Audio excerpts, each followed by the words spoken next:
Good morning, everyone, or in this case, just about afternoon. Um, well, they said they wouldn't be done. It couldn't be done. It wouldn't be done, and they were right.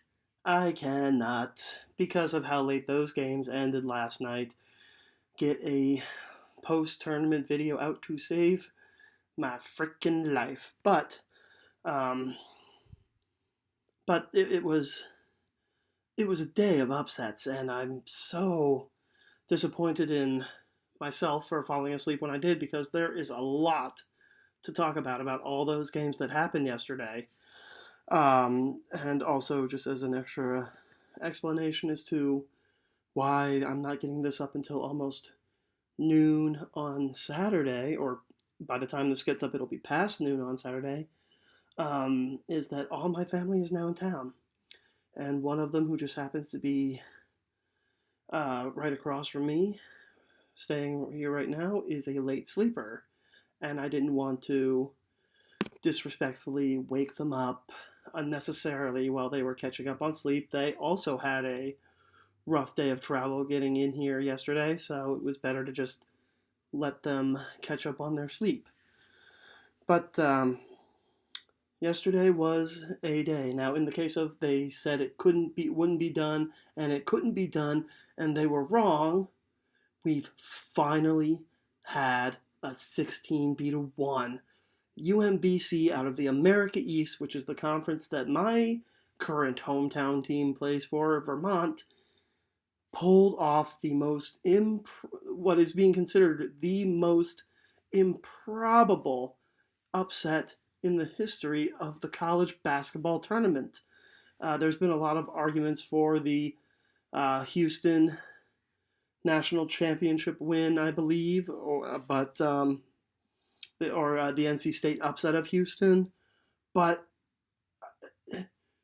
in 100 going in to that game, number one seeds were 135 and oh, there have been close scares, but never before had it been done. And we've going into this year, as I mentioned, will we finally have it? Will we finally see it?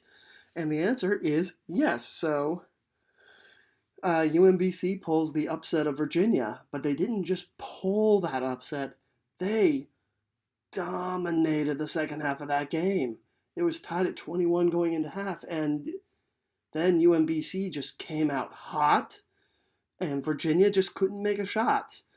And the moment I felt personally like I knew it was over is earlier in the half when UMBC went up double digits, because Virginia is not a team that runs fast and scores big.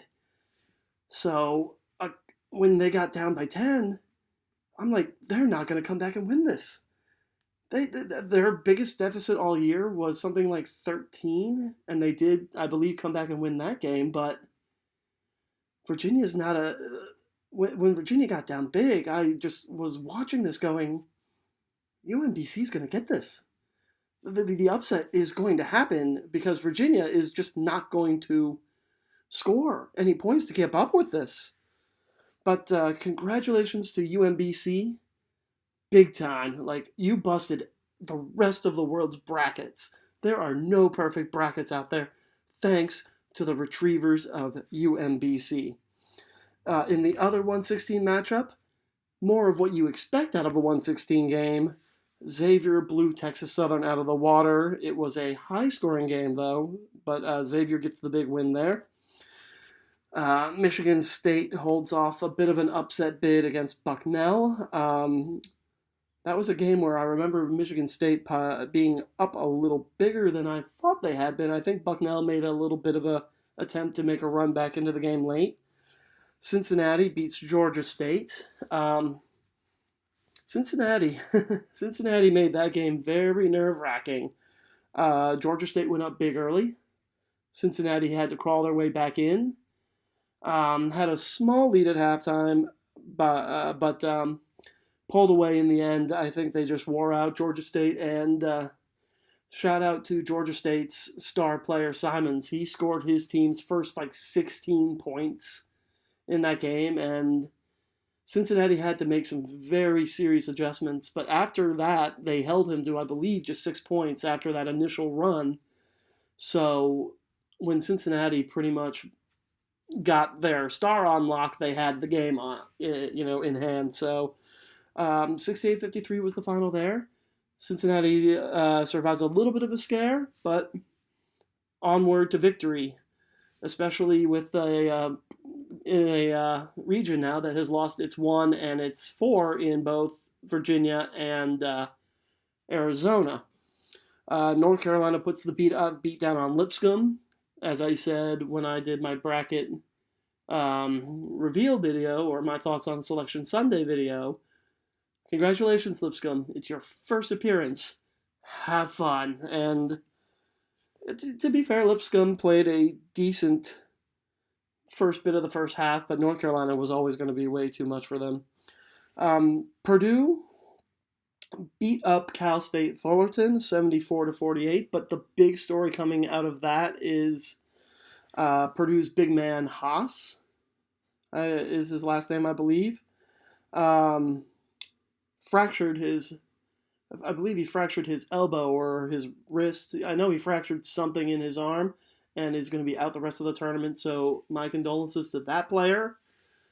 I think he was a senior, so that was going to be his last game, and that's really going to affect Purdue going down the stretch, because he was, I believe he was the team's leading rebounder. I know he was second on the team in scoring, and that's going to be a big piece to miss going forward. West Virginia beats up on Murray State. I have West Virginia going very far, so I'm happy with how that pick's looking right now, and I'm really hoping that we get to see Bob Huggins make another good run into the tournament. To me, the other big upset of the day, I believe that it's the only other upset of the day. I can't remember. Oh, no, I know the other one now. Marshall beat Wichita. This is a little bit of a surprise for me, but Marshall just took it to Wichita. Wichita did not come in looking like they were ready to play, and that puts a little bit of a damper on the American athletics morale at the moment. But Cincinnati and Houston are still alive, and so still 2 teams left there, better than the Pac-12. But that was a big disappointment from Wichita. I was expecting a little more out of them, even if I didn't have them beating West Virginia for the next game. Auburn versus College of Charleston was a very popular upset pick there. I went with my logic of I liked the way the SEC was, and I believe Auburn was my pick there. So I'm in good shape there. But College of Charleston, I mean, they kept it close throughout the game and almost pulled the upset. It was a fun game to watch, because at the end of that there was just a flurry of back and forth shots, and in the end Auburn made, I believe, just one more three coming down the stretch and clinched it with free throws. So that was a fun ending to watch, especially. Clemson avoids an upset from New Mexico State. That one was never really in danger of being an upset. I just say avoids the upset because that was a very popular upset pick amongst analysts. I didn't buy into it, and I'm glad I didn't in this case. Another game of the day candidate goes to Nevada and Texas, who played a very good back and forth game, but Texas blew it, and Texas really blew it in this one. Texas was up, and their star player Mo Bamba committed a dumb foul with 3 seconds left to go with the team up. And to be fair, they all could have lost it in regulation, but I believe the guy only made 1 of 2 free throws, so therefore it went to overtime. But Texas blows that one. Nevada wins it in overtime by 4, avoiding a small upset there. I can't remember if I picked Texas or Nevada. I think I went with Texas. But Nevada wins, and they will play Cincinnati on Sunday. One of my disappointing picks was I picked Providence over Texas A&M, and that didn't happen. Texas A&M wins that game, and that was a fun game to watch as well. I believe it was the first game that tipped off yesterday. And Texas A&M would make a run, get up about 7-12. Providence would come back. Texas A&M would go on another run. And Providence almost came back, but in the end, Texas A&M wins by 4. They advance. Butler, Arkansas, another 7-10 game that I'm pretty sure I missed in that case. But Butler put the hurting on Arkansas. Nothing really to note there. Kansas State and Creighton, I believe this was one of the 9s I picked over an 8. No real... It was a 10-point victory there. I don't think there was anything really extraordinarily noteworthy there. Florida State beats Missouri. I thought that Michael Porter Jr. would play a bigger role in that than he did, but the rest of the team also didn't help pick up the slack. It wasn't a bad line for Porter.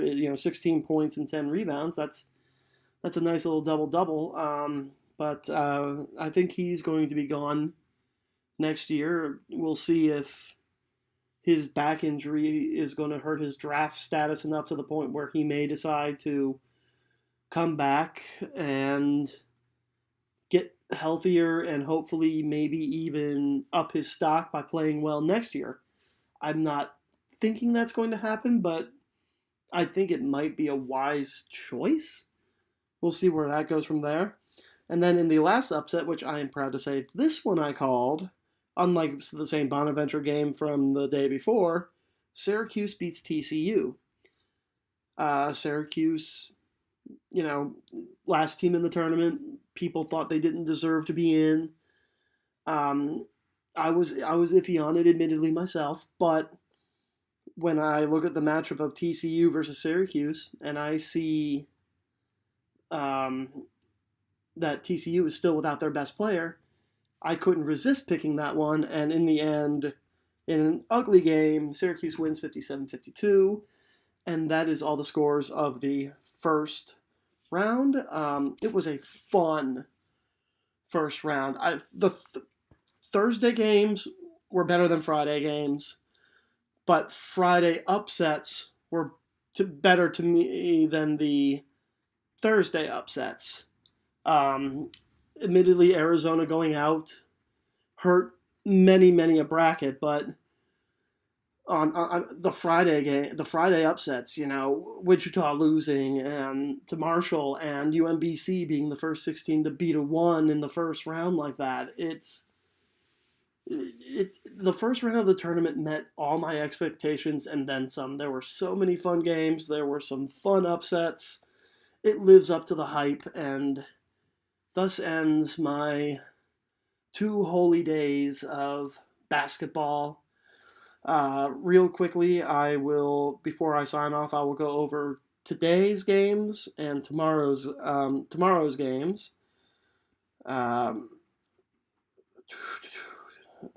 So that we have an idea of what our matchups going into the weekend are, and on Monday before I leave, I will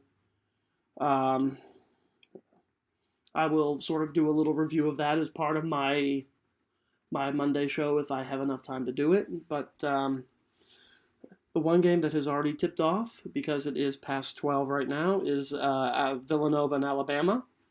Rhode Island plays Duke. Buffalo plays Kentucky. Loyola plays Tennessee. Seton Hall plays Kansas. Ohio State and Gonzaga. Florida and Texas Tech. And Houston and Michigan are the games today for the right to go to the Sweet 16.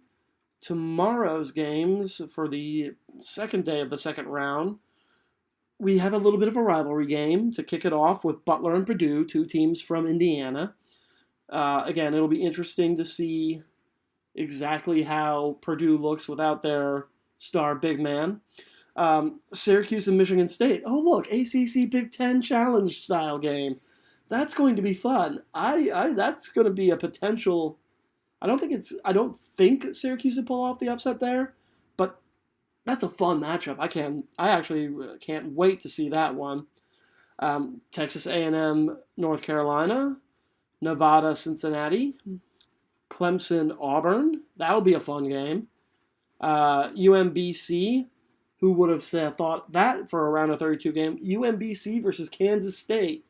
Kentucky, you're welcome. Florida State and Xavier, and then another in-state rivalry game of Marshall and West Virginia. Oh dear, you can sort of hear the pitter-patter of rain. I haven't heard that in a while because where I am, usually when weather like this comes, it's snow, and a lot of it. But I wanted to just say thank you for all your patience. I know that my uploads for these videos have been a little late, mostly because of how late all these games have ended. But thank you for putting up with it. And I'm going to just sort of take the rest of this weekend off. I know I said I was going to do sort of a travel vlog about all the troubles I had trying to get here, but the mere fact of the matter is I've been so busy with all the basketball the first 2 days, I haven't had a chance to pull the footage off my GoPro and then look at it and then cut it and edit it and put it together. So what I might end up doing is just a full non-sports part of it travel vlog and put that up sometime next week when I have some time to actually go in, do a little bit of editing and such like that. And so we'll see how that goes. But thank you, everyone, for, again, putting up with my rambling about the college basketball tournament. I'm going to sign off before this weather creates too much interference. And you can. How did your team do in the tournament? You can feel free to leave a comment below. If they didn't make the tournament, made the NIT, how are they doing in the NIT? Or you can just tell me your thoughts of how big you think this UMBC Virginia upset is in the way of the history of college basketball. How historic do you think it is compared to other big sports upsets? You can also let me know at DL Movie Sports on Twitter. And until next time, cheers.